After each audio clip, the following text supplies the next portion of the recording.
Yağmurlu bir gündü, gökyüzü kararmış. Yağmurların sesini hıçkırık sarmış. Yağmurlu bir gündü, gökyüzü kararmış. Yağmurların sesini hıçkırık sarmış. Belli ki ilk defa sevmiş, aldanmış.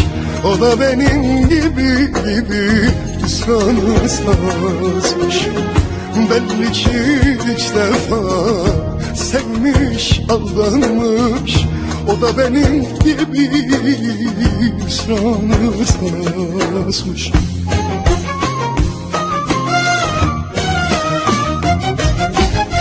Ağlama küçüğüm, hayat zor, yol uzun. Bir bilsen bu yolda ne zalimler var. Ağlama küçüğüm, hayat zor, yol uzun.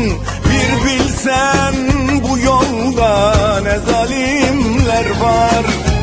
Senin derdin yanımda, dağda bir tek taş gibi. Vefasız bir alemdeyiz, ne zalimler var. Senin derdin yanımda, dağda bir tek taş gibi.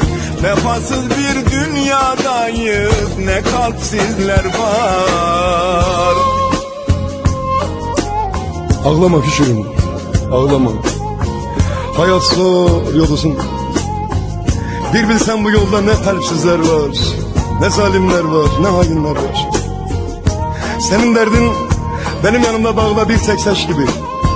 Vefasız bir alemdeyim.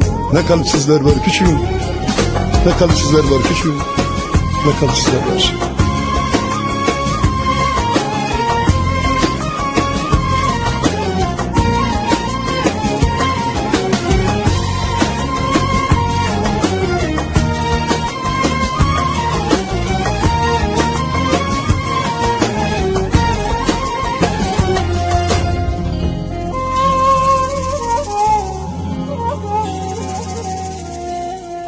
Zaman her acının üstüne eklerse, mazi yakar içten, ateşten beter. Zaman her acının üstüne eklerse, mazi yakar içten, ateşten beter. Bu yolda gerçek seven zaten kaybeder. Sen de benim gibi kaybettin işte. Bu yolda gerçek seven zaten kaybeder. Sen de benim gibi kaybettin işte.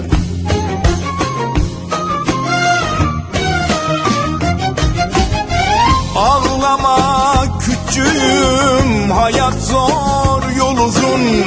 Bir bilsen bu yolda ne zalimler var.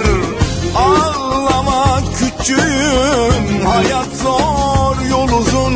Bir bilsen bu yolda ne zalimler var. Senin derdin yanımda, dağda bir tek taş gibi. Vefasız bir alemdeyiz, ne zalimler var. Senin derdin yanımda, dağda bir tek taş gibi. Vefasız bir dünyadayız, ne kalpsizler var. Ağlama küçüğüm, hayat zor, yol uzun. Bir bilsen bu yolda ne zalimler var. Ağlama küçüğüm, hayat zor, yol uzun. Bir bilsen bu yolda ne zalimler var. Senin derdin yanımda, dağda bir tek taş gibi. Vefasız bir